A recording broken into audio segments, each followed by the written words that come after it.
Well, welcome to the Undiagnosed Podcast. I am Steve Clifton, aka Steve Clifford, Clifford Comedy Productions. Clifford Comedy Productions consists of me. Anyways, welcome to the podcast. Today is April 13th, 2022 of this great year. And how are y'all doing? How are you doing? How's everything going? How's everybody's week going? To get all this stuff out of the way, you can hit me up on Gmail, SteveClifton7808 at gmail.com. You can hit me up on Facebook at Steve Clifton Podcast. I haven't changed that to Undiagnosed yet. I'm working on changing my podcast. Started out with my name, and then, when people ask what it is, you tell them your name, then no one remembers names. So come up with the Undiagnosed Podcast. I'm undiagnosed. I've been undiagnosed forever. I broke my arm. I was a kid from the 80s. You break your arm, you just, you broke it. No, I went to the hospital for that one. But, you just didn't go to the doctor. You're all right. Put some Band-Aid on it, rub some spit on it. You'll be all right. Fast forward into my adult, I don't know. Undiagnosed Podcast. Anyways, got a very important plug here. My first plug ever on the Undiagnosed Podcast, or on my podcast period, which is episode 20 of the Undiagnosed Podcast. Yay, we made it to 20. Special plug here for my buddy Jim Callums. I worked with him at Walmart back in the day. That sounds redneck. I worked with him at Walmart. Anyways, he was a LAPD. He was a police officer for like 20 plus years in Los Angeles. He was there during the time of like OJ and like the riots all in the 90s. Him and his wife and his kids. And I met him at Walmart, and he would tell me, he would tell me stories about all that stuff, and I was fascinated with the 90s. So. Really good guy. And he wrote a book called Unwavering Honor by Jim Callums with Lisa Bell. Unwavering, UNWAVERING, honor. You can get it on Amazon.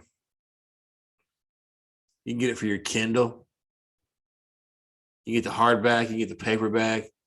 You get it for your Kindle. That's the way to read now, is in your Kindle. It's Unwavering Honor by Jim Callums, JIMKALAMS. Unwavering Honor. It's about his trials and tribulations and stuff he did when he was a cop. So if you're one of those guys or girls or whatever you are that like cop stuff or anything about getting behind the scenes and knowing all that stuff and getting into the life of all that stuff, check that out. Unwavering Honor. That's my man right there, Jim Callums. Yeah, we worked at Walmart together. It was always great whenever he was there, because this guy is everything of 6'something, 6'1", 6'2", 6'3" in there. Big, intimidating guys. Originally born in Chicago, back in the 60s or 70s, somewhere in there, old school, hard nosed Chicago. It's cold outside, man. Big Cubs guy. Big anything food Chicago guy. Their pizzas to their food, it's different. So yeah, it was always nice when you worked there, because it's like having a bodyguard on staff. When you work at Walmart, it's nice to have a bodyguard on staff, because things go down. Where's Jim? So I always knew where Jim was. And then he's just a hell of a man. Really good guy. Give you it literally, when you hear that thing, and give you the shirt off your back, this guy would. And we just stayed in touch, and just a good guy, good family.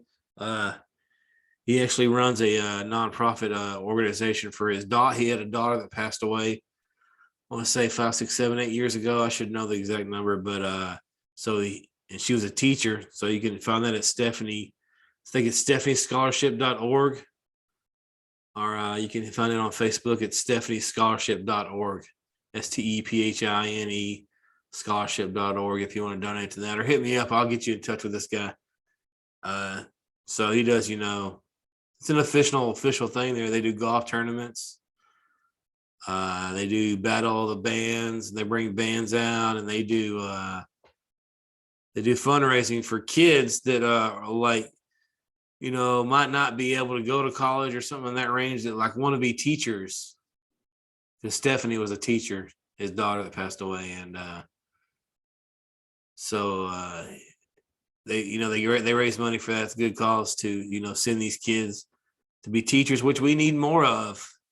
It's underpaid, I don't have to tell you all this. I'm not preaching to you. You know what it is about teachers. They're underappreciated, underpaid. So they get some people in that door there. So Jim and his family have that scholarship set up, and unwavering honor goes to that as well, I'm sure. So check that out. Unwavering Jim Callums, my man Jim. So anyways, moving on to the first segment here of Undiagnosed. Yeah, check that out for me. That's on Amazon. I'm going to have to get that myself. It's hard though, because I'm not really a big reader. I've been getting, I know I'm 43 and I'm still learning how to read, but I don't know what it is. I finally found a solution for my reading problem. So if you're new to the podcast, I got a reading problem. I have a short attention span. I've been reading Robin Williams' biography. I rent it from the library. I'll rent it, and then like the next year I'll read the second chapter. I'm on chapter 3 years in of that book. It's tough for me. I'm a Christian, so I do read the Bible, but luckily you don't have to read the whole thing in one night. You can read it little by little. So that's good. But I'm just not a reader, so I need to get more into reading. I figured out the best part for me is to read when I'm at lunch at work. I get a 30-minute lunch.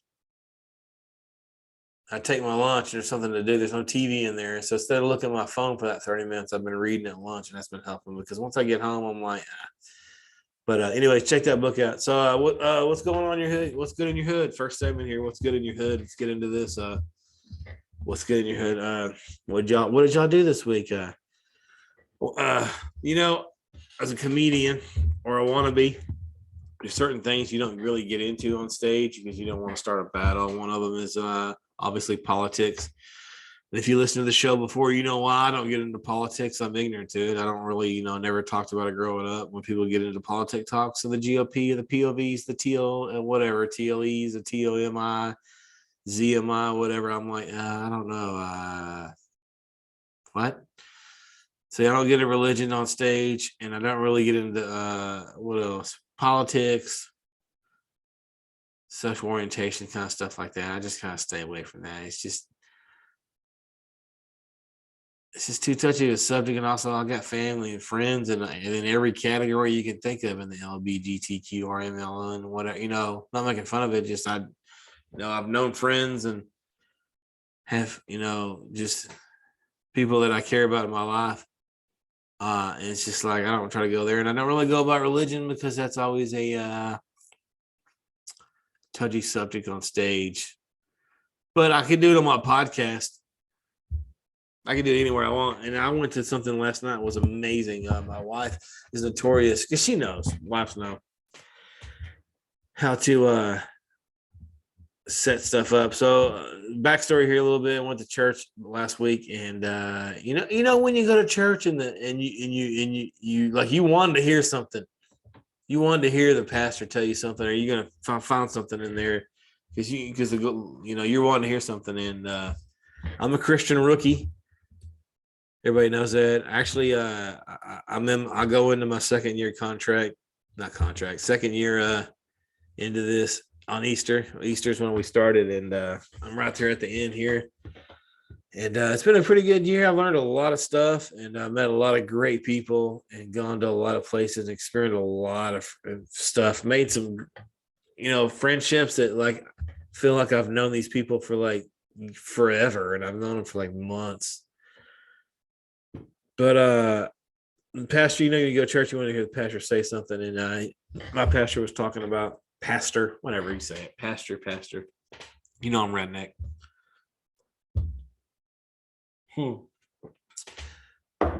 the guy preaching, you know who I'm talking about. Here's a guy that corrects himself. Anyways, and he was talking about, sometimes, my pastor is one of those guys that really breaks it down it's like Jesus for idiots, bro. I'm not gonna lie, and I'm an idiot. All those books in high school. I mean, I can admit it. I'm not, in those books in high school where it's like this way, gateway for this way, or like shortcut book for math, shortcut. This guy just knows how to break it down, and he'll read the word and he'll be like, "Hey, this is what it means." And he was talking about, sometimes in life, we always look at the big picture at the end, when it's finished, and we get too scared and we get into anxiety to not just just enjoy one step at a time. Just do one thing. Take a leap, leap of faith kind of. And man, it tugged at my heart really good because I've been, I didn't stand up in about a couple of years, and I've been having the itch to start doing it again because I got a regular job now, and the podcast is great. It's not the same as doing stand up for you comedians or some comedians listen to this a long time from now. You know exactly what I mean. The adrenaline rush that you get when you're on stage and you tell a joke and you get that instant feedback is one of the greatest feelings. Besides, Jesus' love for us. It's addicting as well. And so I've been getting the urge, and I feel like it's getting closer and closer time when I hear that. And I'm like, yeah, I think it's time to start writing stuff. So take a step, so I got my pen and my pad out, and I've been, since I'm an overthinker, this is how I do this. And I've been watching a lot of like cleaner comedians, because before I started, this whole journey, I was reaching for all the dirty jokes that were easy anyways. And I don't want to be that. I didn't want to be that guy before I started becoming a Christian anyways. Now I really don't want to. I'm not going to say I want to go on stage and be like talking all like religion, but I just want to be a little cleaner. Like Gaffigan or something like that. I've been watching a lot of Nate Bizzetti. I don't know if I'm saying his name right. That dude's so funny, and he's clean. Doesn't cuss or anything.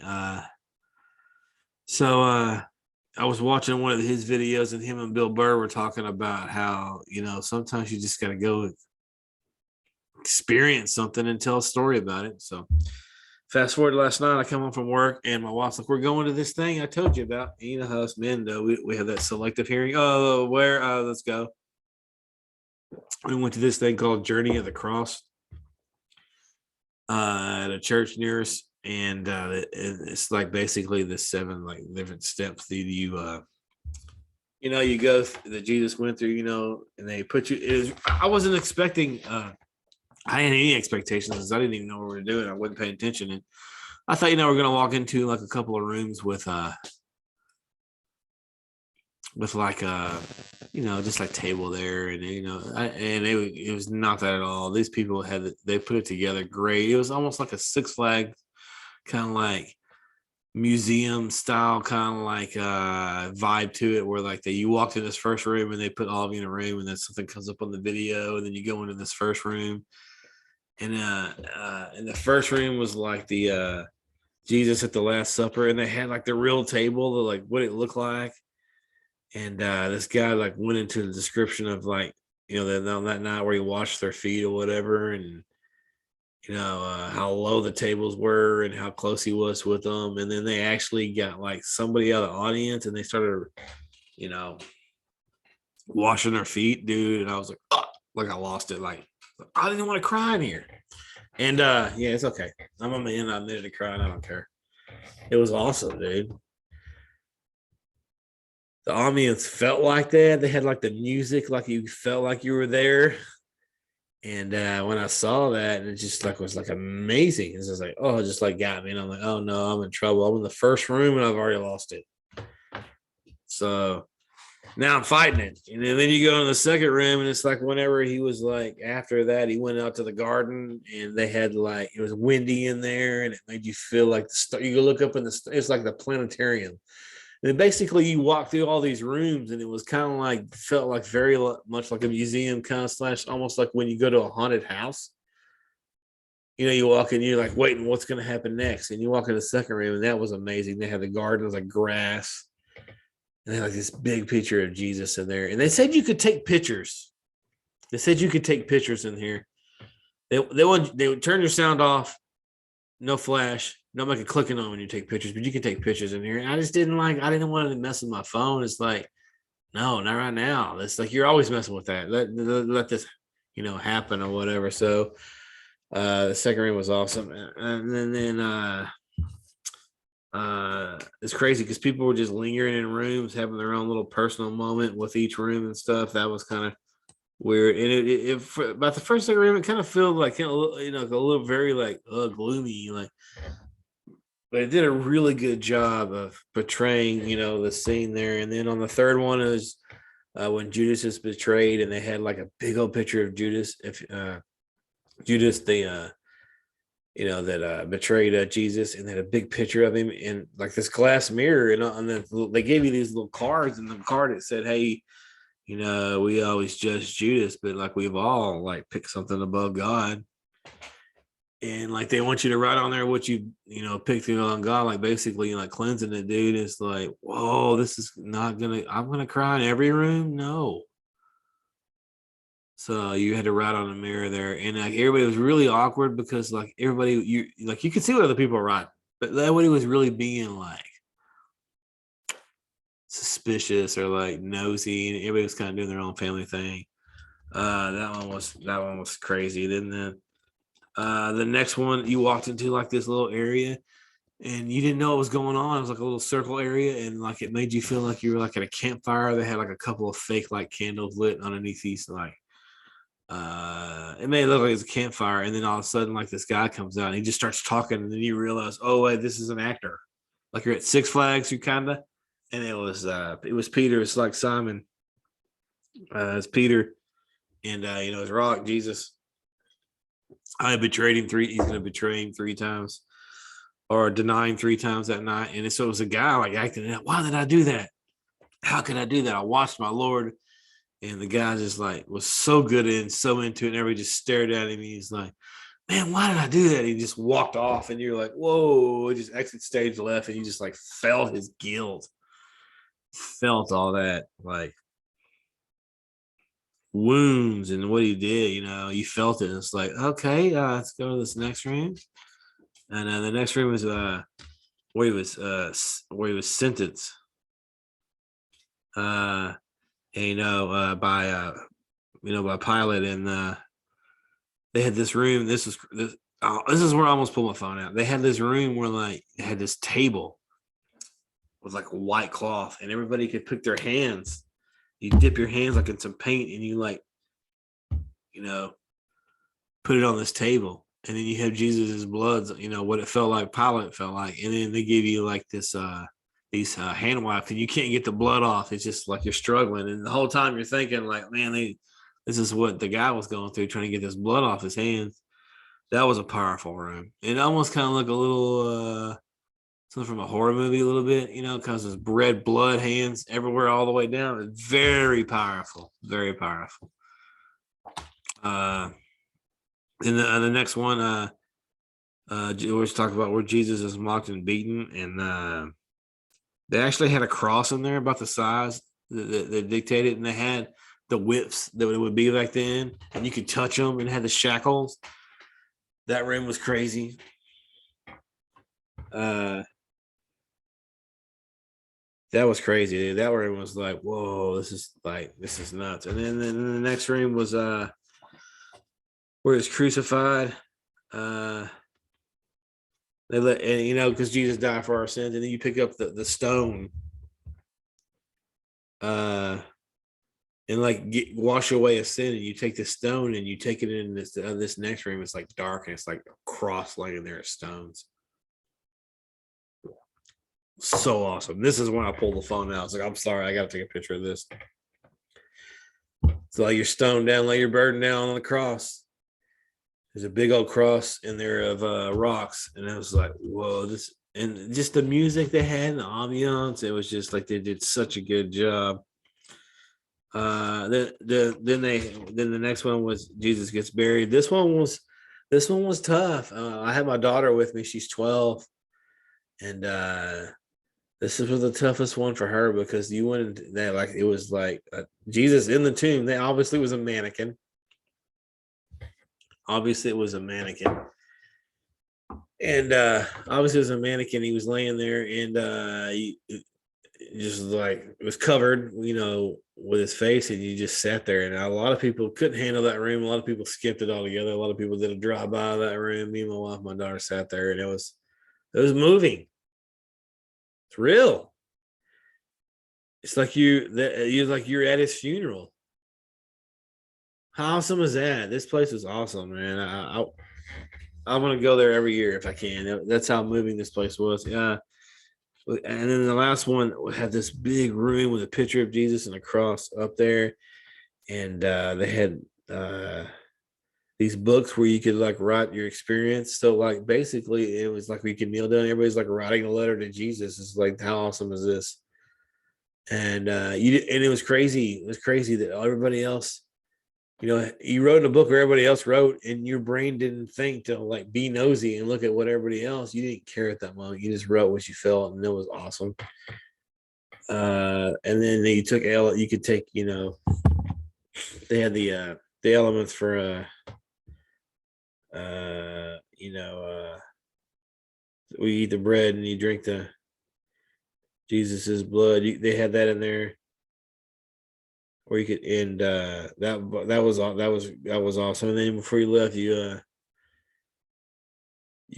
lit a candle and you said a prayer. It was just an amazing experience, dude. And at this, the same time, it's crazy how the world has changed in 2002 because we left. We got in my car. And we're all sitting there like, that was awesome. That was amazing. That was awesome. That was awesome. Oh my God, that one part. Oh, would you see that one? Oh, we just going over in our head and we got to go. And then we're like, let's go to Brahms.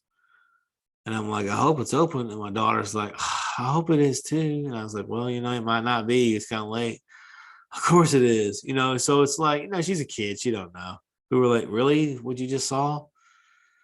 What you just saw? Really? You're worried about, if Brahms is open? And she broke down in tears because she felt bad and stuff. She's a kid. I ain't gonna lie though. Deep down, I was glad Brahms was open too because I was hungry. But it's crazy how a metaphor of like how powerful it is, and we just take for granted. We just take it for granted. And then we got home, we got the kids in bed, and we grew up,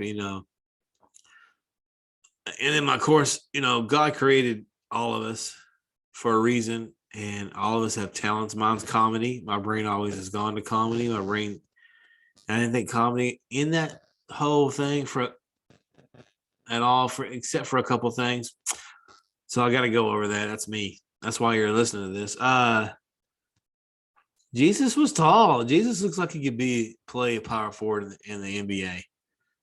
I'm just saying, if Jesus came back right now and he was in the NBA, would he go in the NBA though? Would he go in the NBA? If he did, he's not a Laker. You Laker fans, Jesus is not playing for the Lakers. Okay, he's not in it for fame and stuff. I mean, you got the Sacramento Kings. That would make sense if he was on the Kings. Like if Jesus came back, we found out he went to the Kings. Okay, that would make sense. But other than that, I mean, who's he going to play for? He's not playing in New York. Actually, I hope Jesus. You know what I hope Jesus would do? I think he would go international. Jerusalem wins the gold medal like 20 years in a row. He's just dunking on people. How come Jesus' team is never injured? Like I could have swore I saw that guy break his ankle. And the other team.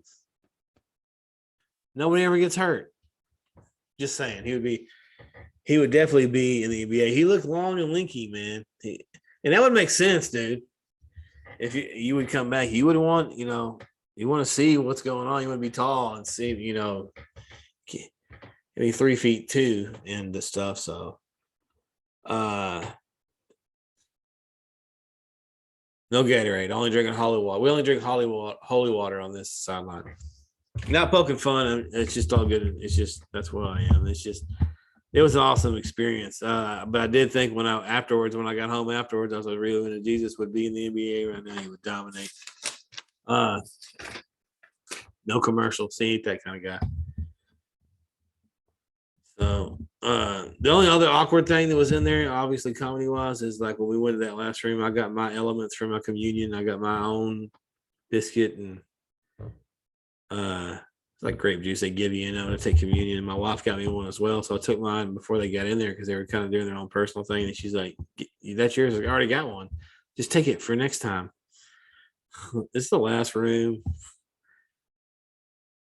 I've been forgiven for a whole bunch of stuff in this journey and peace of mind. I'm not stealing elements in the last room for next. Like I'm gonna go to church next Sunday. Like we got elements for everybody but you, Steve. Okay. Those are two where kind of, but yeah, that was an awesome thing there. So all right, so go on to the next segment here. What's on your mind? What's on your mind? What's on your mind? This is a segment where we talk about just random stuff. And what's on my mind? Glad you asked. You didn't ask. I'm asking myself.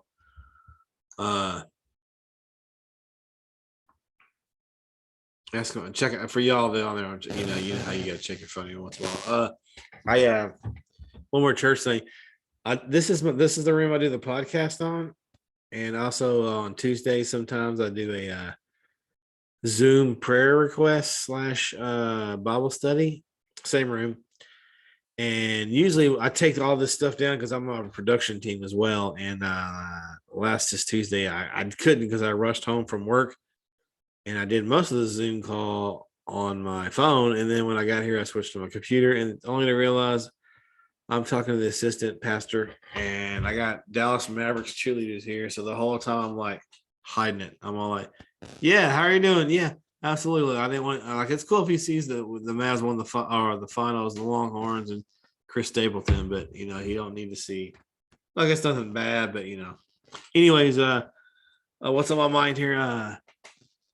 So for y'all that don't know, my father-in-law is blind. I have a blind father-in-law. That's not a bit. This is legit. This is for real. He wasn't always born blind. He gradually got blind. Lives by himself. Does really well. Really well. House cleaner than mine. Cooks his own food. Does fine. He's one of these old school guys. Does anybody have one of these old school people still in your life? I love the man to death, but he still writes checks for bills.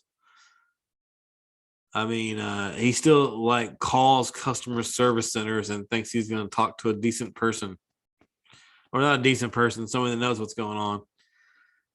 He's one of those guys that gets frustrated. Do they have a phone number? I'm on their webpage. There's no phone number. They don't have a phone number? No. Why? Because no one talks to anybody on the phone anymore. So he's one of those guys. But I love him to death, and I respect him enough. And I go anytime he wants me to do anything, I'm right there for him. That's what you're supposed to do.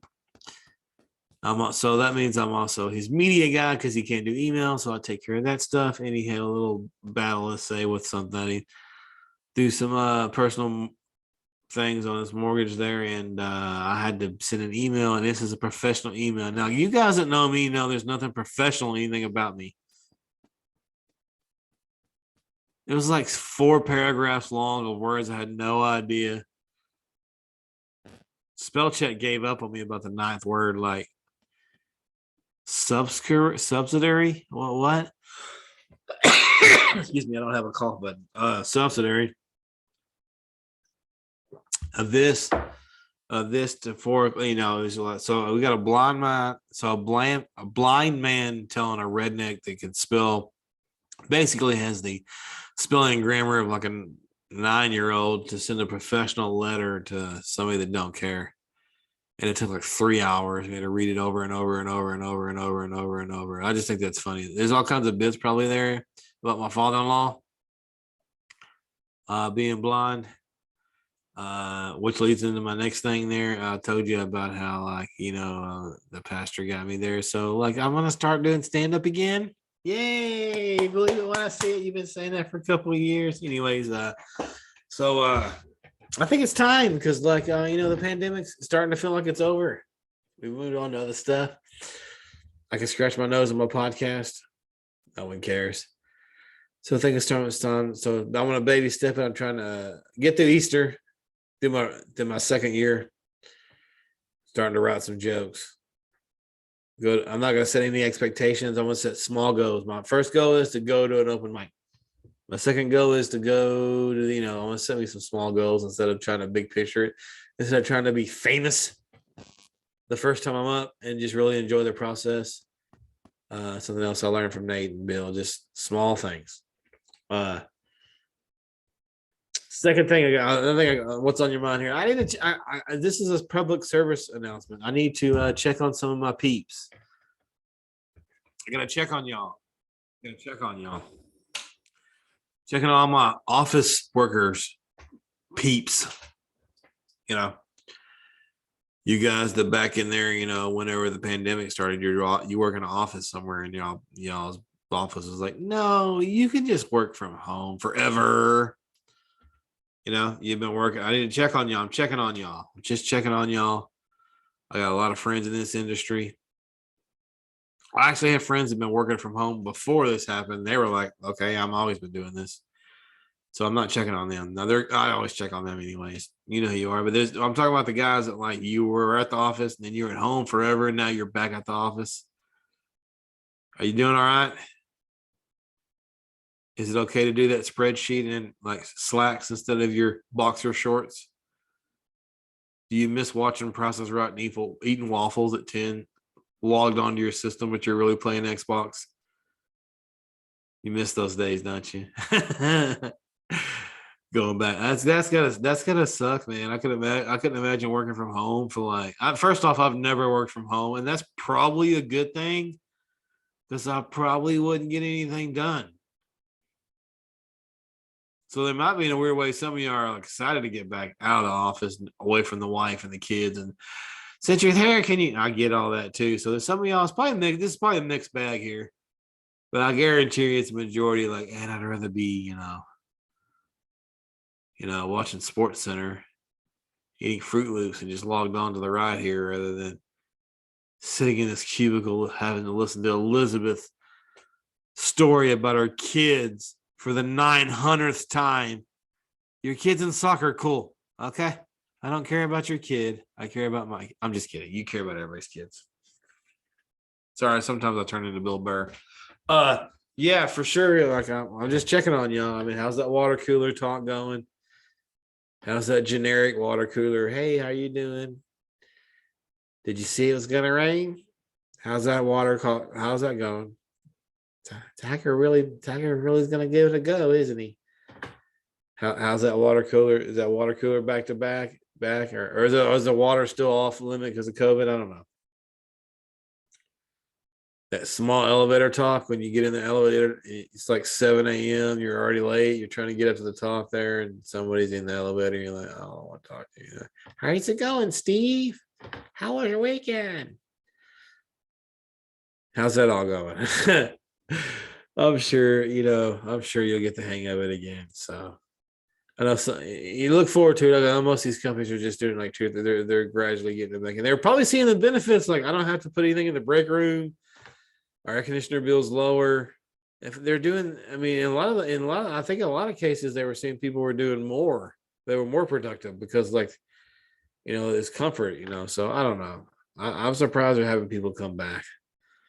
Happy and surprised at the same time. I just wanted to check on y'all, make sure that you're eating your Popeyes in your office cubicle on your 45-minute lunch break that you got to eat really fast.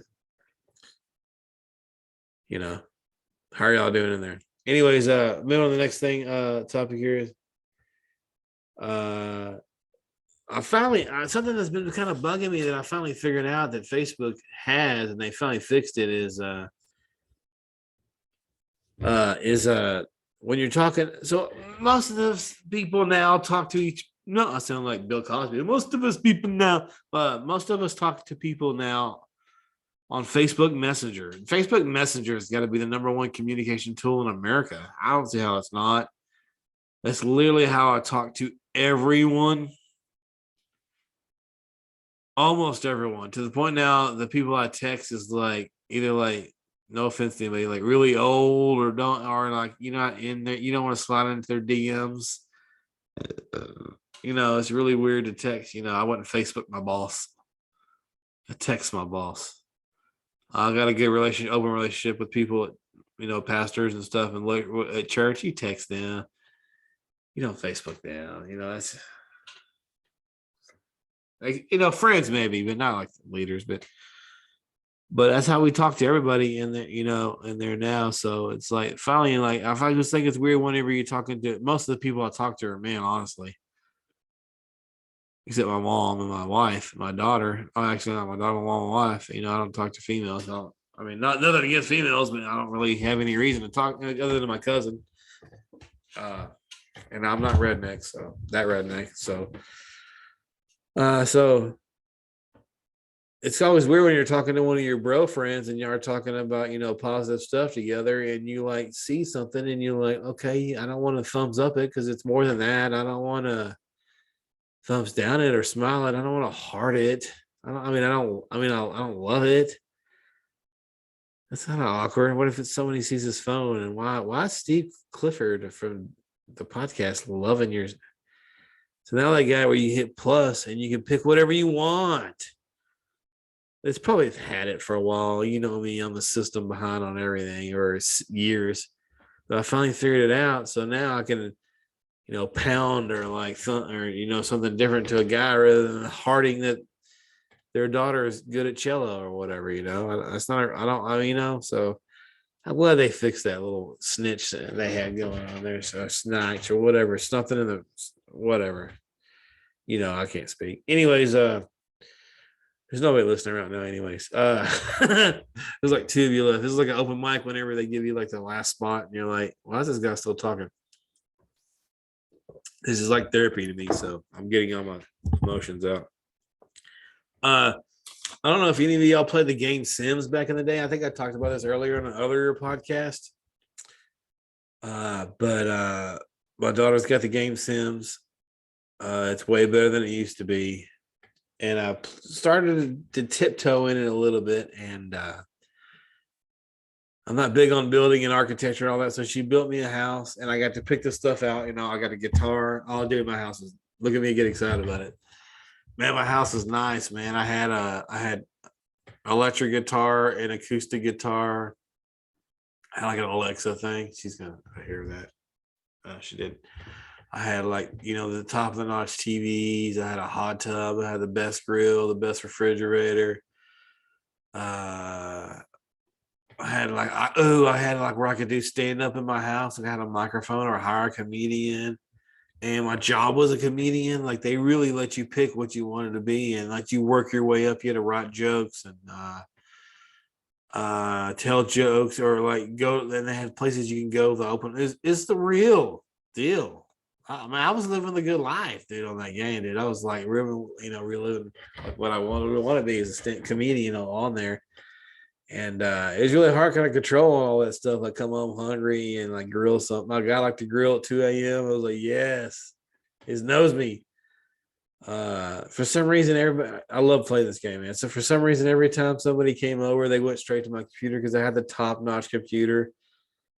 I had the top-notch computer on there, man, and I had a dog, which that was a lot to deal with. You had to walk him and pay attention to him a lot and feed him and take him to the vet.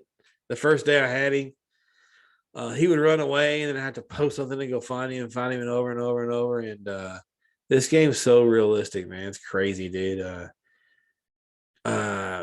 Friendships and girlfriends and you can do the whole 9 yards on that thing. It's crazy, dude. And a lot of times I would hit fast forward on it because like it isn't like in real life. So if you're cooking something, it'll chop it. So you have to, you can watch 20 minutes of that. So I would fast forward some of that, sometimes. And I guess I fast forward my life on there too much, just kind of like in real life, not taking it as a metaphor is what I'm saying here, guys. Not taking things slow and just enjoying it. I fast forward my life on there. And one day I logged on there and my dog died. Like, what? My dog died? No. And then my sim was depressed for like days. I couldn't get him to do anything. I tried to buy another dog and he said, not right now. And then my daughter was logged on my account. And she's like, dude, your sim's about to die. She told me this. What? They do that on here? Yeah. Really? She's like, I've heard. And I was like, Why? I've only been planning for a couple months. It's just dead because she's like, yeah, you fast forward to it, so it's fast forward in real time. So like your only character only lives about 100 days, so they want you to build another one and another one and another one. I was like, well, I was man, if I'd have known that, I'd have started out as a young adult. But anyway, so like, and I was like, your Sims don't die. And then the next day, I logged on that game. I came home from work. I lay down because that's what you do, I guess, is sleep. I got up, and when I got up, my controller started vibrating, and all of a sudden I couldn't control man. And then like the Grim Reaper character came over there, and like, really, man, and then like I was sad for like days, like depressed, like why? But I was like, "This is a game. Log back on there and play it. Choose it, make it." Like, I don't want to do that. I'm done. I don't want to go on there and start all that over and do all that over and read. I gotta start all. I gotta. Yeah, it's too real. I'm fine. And then I bought GTA for the third time. Uh, yeah. So yeah, playing GTA again. I know it's the third time I bought it. I'm playing that again. What do you know? All right, moving on to the next topic here. I see Facebook a lot. This has happened to me a lot. Been happening to me more and more and more and more and more. And it's making me feel old. Making me feel old and old. And I'm starting to see people my age and even people younger than me that graduated like 3 or 4 years after me, man, grandparents. What? Huh? 43. What, grandparents already?